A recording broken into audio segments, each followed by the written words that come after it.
Good morning from Panhandle Outdoors, America's only daily outdoor TV show.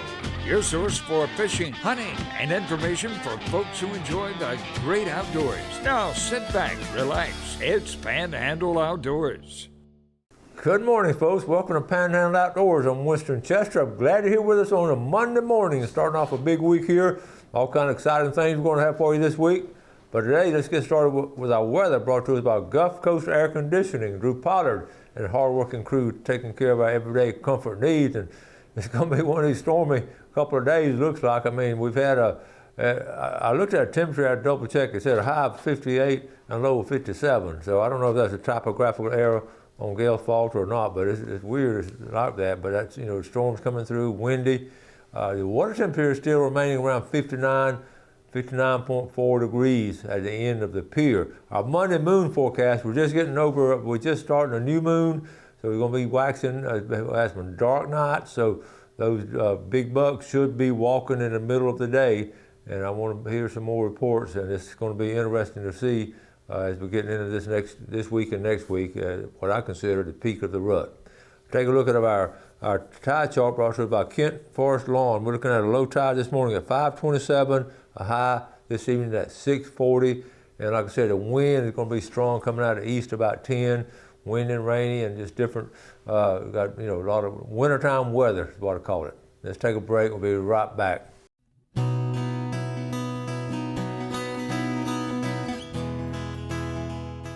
Okay, welcome back. We've been showing a lot of deer pictures, big bucks and some does that kids have shot this last month or so.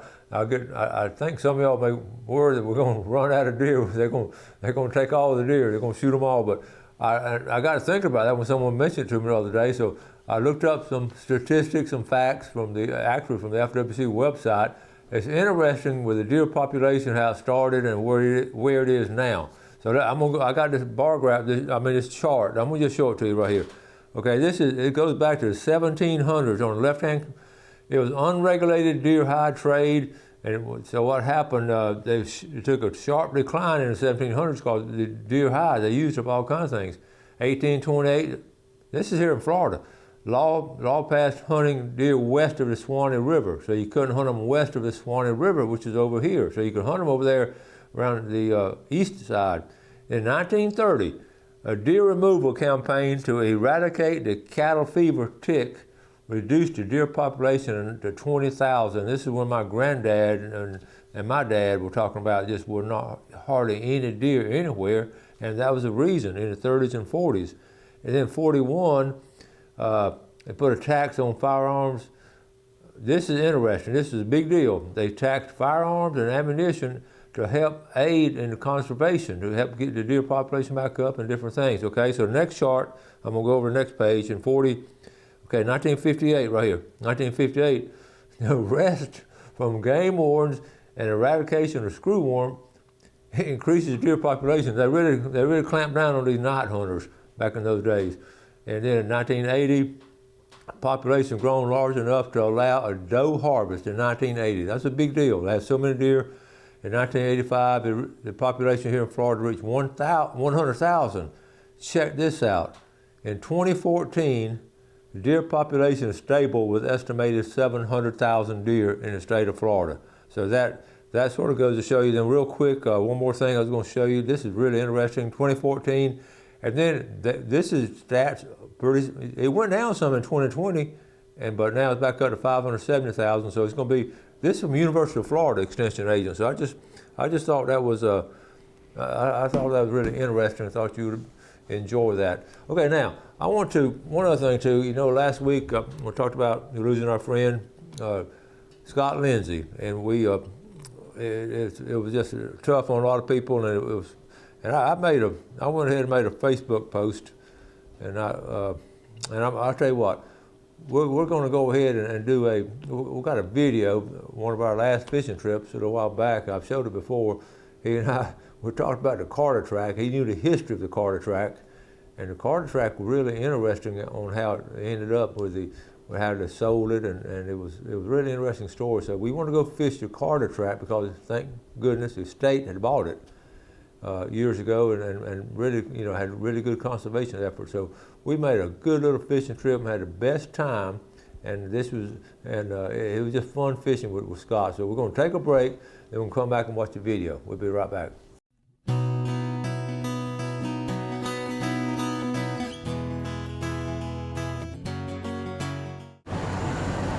Folks, up here at FishU Carter Track, Scott Lindsay and I, and we're trying to get to a fishing hole. Scott, how we gonna get our? We're gonna have to put the truck on this side and pull it around. Man, I don't know if we can move that. There's been limbs all in a row. Wait a minute, I'll give you a hand. Let me turn the camera off. All right, Scott. What pond we're gonna fish? What lake we fishing?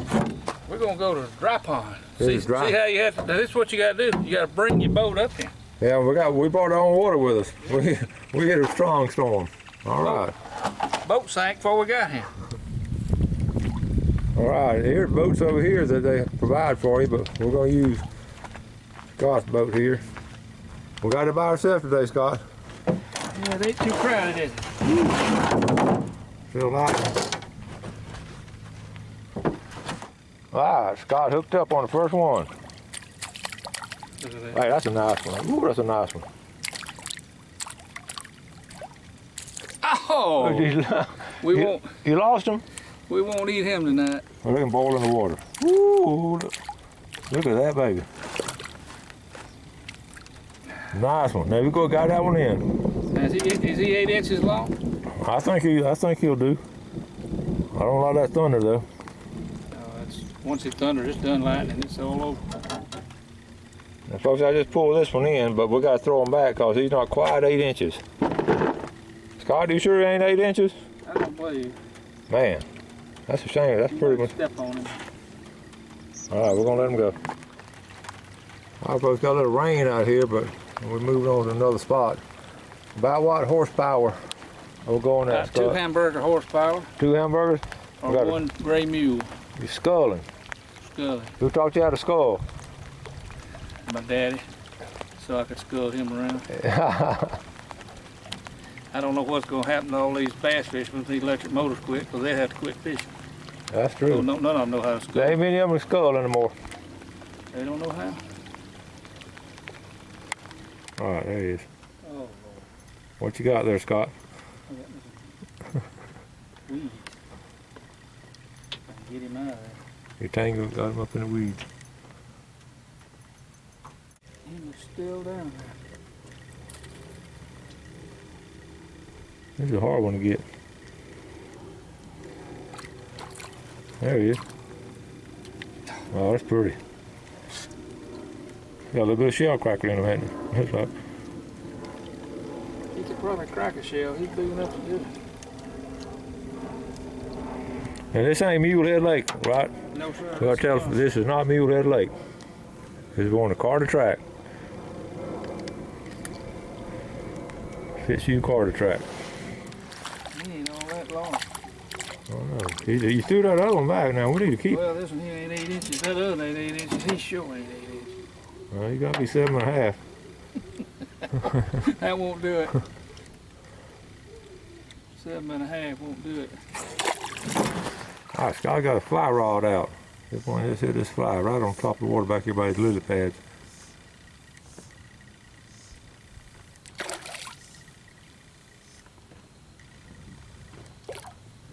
Oh, pretty. I believe that and make the grade. I think that one's long enough. That's a pretty one. Beautiful fish. Almost. Got him again. Did you have it on? I didn't quite. I had it pointed that way. And we're getting ready to turn it around.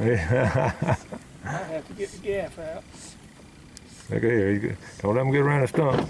You knock that tree down.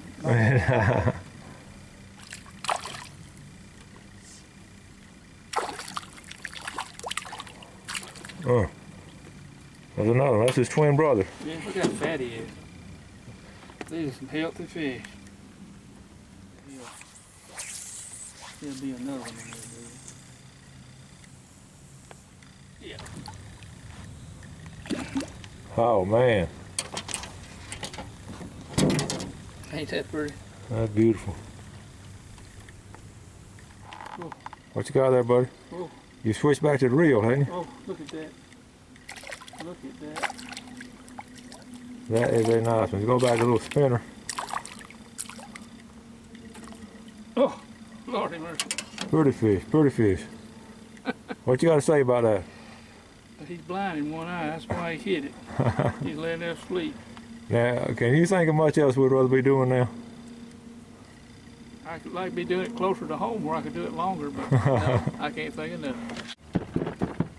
Oh, yeah. Oh, Lord. Oh, there's a hoss right there, buddy. Big old hen brain. Look how big that's. Look how big he is now. Look how big she is. That's a big old hen. That's a pretty one. That's the last one I'm gonna keep. I just hooked up on another one. He took you in the pad, didn't he? There you go. Oh, there he is.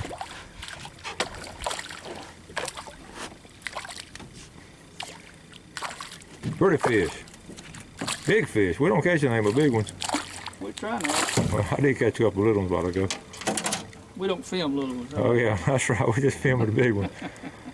It's absolutely beautiful. He hit it on the outside of You got a yellow fly?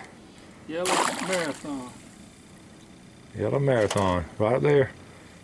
On the Cypress tree, right? Watch him, he'll cast right up in there. There.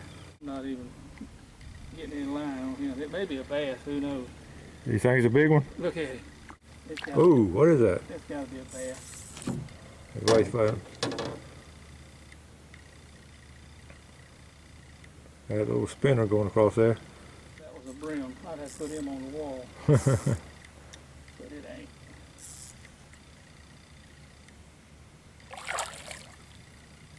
Yeah. Nice little bass.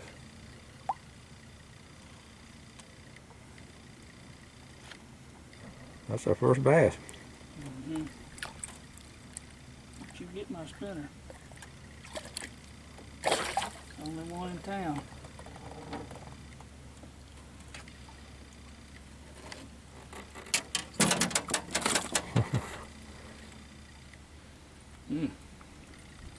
Well, if that had been a brim.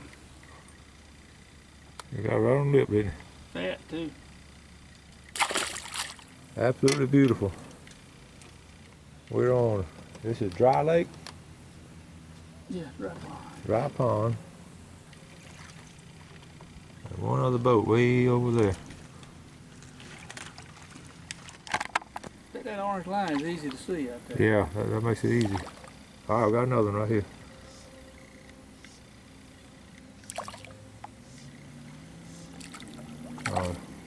Is that a little bass?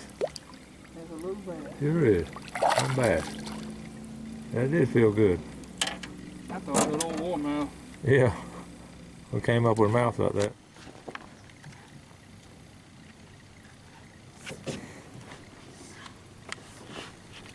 Oh, that's a pretty one.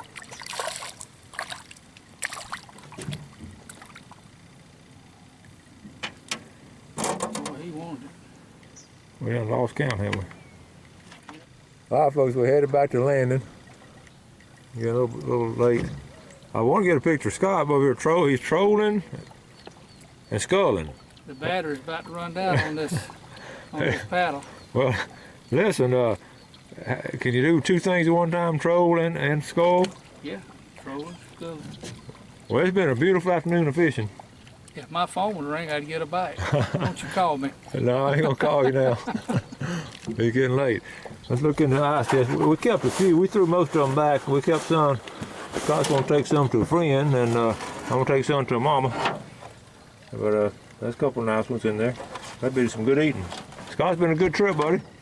It has been good. This is a good place to come fishing. They all need to come out here now. It's free. They do everything but bait your hook. I'm telling you. Yeah, we caught them on crickets, fly, spins, and beetle spin. Flies. All You right. got everything. We're wrapping it up from Dry Pond up here at Fitzhugh Carter Track for Panhandle Outdoors with Scott Lindsay. I'm Winston Chester. Bye-bye.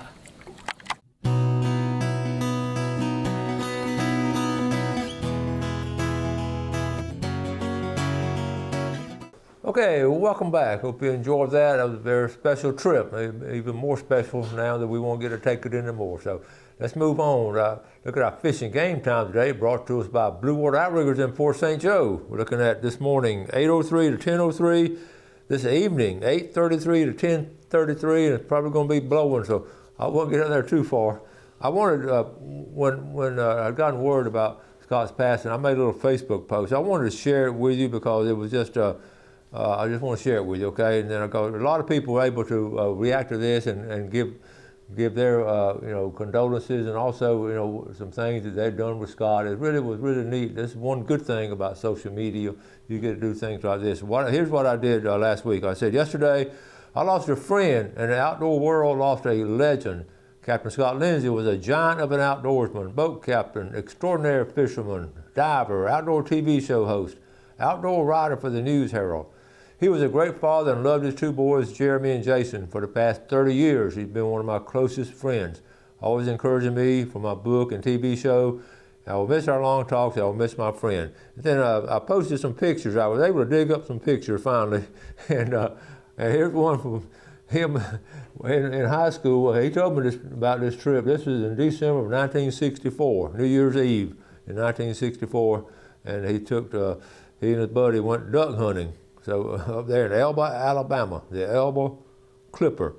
And then just different ones, black and white. That's Mike Helms on the lower right-hand corner. Some of y'all remember Mike Helms. He worked at C&G for a long time, and he loved to go to the Keys and go lobstering. And caught that snapper right there in the pass. You see the rocks behind her. He was proud of that one. And of course, big trout and everything. And he had just a gigantic collection of pictures. This was one of the last pictures we got to take together. A little out of focus, but it's still good picture. So anyway, again, we will miss Scott Lindsay. All right, now moving on, we've got some things coming up. Matthew Grantham has started the Longbeards back up in Holmes County, National Wild Turkey Federation. He sent me this, asked if I'd put this on. So let's check this out now. This is a Holmes Creek Long Spurs of Bonifay, Florida. It's going to be on the bottom left, February the 10th. That's right at a month from now. And it'll be at a Bonifay K8, and doors open at 5:30. Single tickets are $50. You see the couple. And then if you want also, 15 and younger can attend the banquet with a purchase of membership, be entered into a drawing for a lifetime license. So that's cool right there. So we look forward, and if I can make it up there, I certainly will. Now, moving on some other, I got a couple other pictures here. Check this out. Dennis Hale, first one I bagged in a while, thanks to all the members of the Pleasant Road Hunting Club. That's a neat name for a group of hunters. And there's Dennis right there. Dennis is the owner of Real Time Fisheries and Seafood Market. And Dennis, he's fortunate. He has his daughter Cecily, and he has some good workers, so he can take off on weekends and go hunting. And I tell you what, I love going. Gail and I love going over there eating. During the month of Christmas break, we ended up going over there 3 times because I just wanted some fresh seafood. Each time I like to get different things. I ended up getting fresh mullet every time because it was so doggone good. I used to get some grouper and something like that, but the grouper was good, but the mullet was so good this time of year. And she said it was just flying out of the kitchen. I mean, everybody's coming there getting some of that mullet and eating it. So anyway, now, okay. My buddy sent me this picture. Alaska, this is the plane where, Alaska has all this seafood up there, and now their plane is actually, looks like a trout. Is that not cool? I thought that's some great marketing on behalf of them. So that's real cool. Okay, I got some other things too, but I want to take a break and add some names. The names and they're coming in. I'm several days behind, so if you've sent it, it's going to take some more time, but Adam Taylor from Panama City Beach, Margaret Taylor, Panama City Beach. I was trying to figure out a way to do this easier. Margaret Taylor, Panama City Beach. Greg Taylor. Greg was actually the first one to send it in, but actually before Christmas he sent them in. Pearl Vi, Youngstown, and Ralph Vi. Enjoy talking to him. Doing well up there. And a good conservationist. I enjoy talking to him. Carol Miller, Lynn Haven. Carol keeps me on my toes. She's a very good, one of the viewers that likes to give you good ideas, and she has some really good ideas. Always great feedback from Carol, and I appreciate it. Joel Miller, all right. Lynn Haven and Ron Miller. Lynn Haven. Terry DeFee from Honorville, Alabama. Okay, from Henson Crossroads, Lori Turner. And also Candace Strength from Henson Crossroads. The jar filling up. Danny Joe Strength, Henson Crossroads. From Lynn Haven, Martha Bostick and Kenny Bostick. And they just got back from their farm up there in Missouri. They're going to sell the farm. Glad you're back here. Lola Bugs, Ponce de Leon. Amy Bugs, Ponce de Leon. And let's see, Amber Melvin, Fountain. Got one stuck right here. Michael Bugs, Ponce de Leon. Jack Barton, Fountain. Let's see. From Defuniak Springs, Jim Hatcher. And from Fountain, Bella Melvin and Lexi Melvin from Fountain. And Joy Melvin. Joy, good to hear from you. I hadn't replied to your email yet. I appreciate you watching the show, Joy, and hope you're doing a little bit better. Joy Melvin from Fountain, the Melvin family. So good crew there. Now, I've got some more pictures. I wanted to share with you I like looking these things up. The arrest record. We get the case of the month every time from every month, but I run across some every now and then in Woods and Water that I just get a kick out of. I want to share this one with you. This is Wakulla County.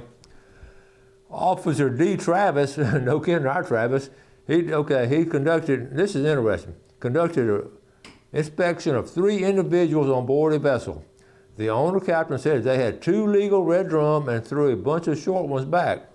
Officer Travis said 2 legal drum in a cooler. He saw 2 of them in a cooler, okay? Further observation revealed 2 undersized red drum in a plastic bag concealed under a gas tank. Hello?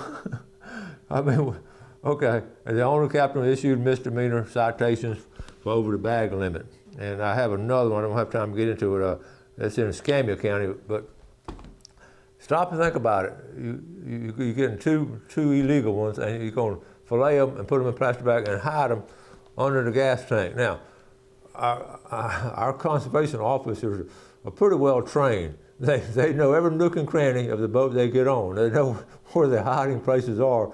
And year after year, you see where these different people try to hide their illegal fish. I never will forget the one over there in Callaway Bayou, a guy catching trout way over the limit, and he was hiding them in his truck toolbox, and people going by.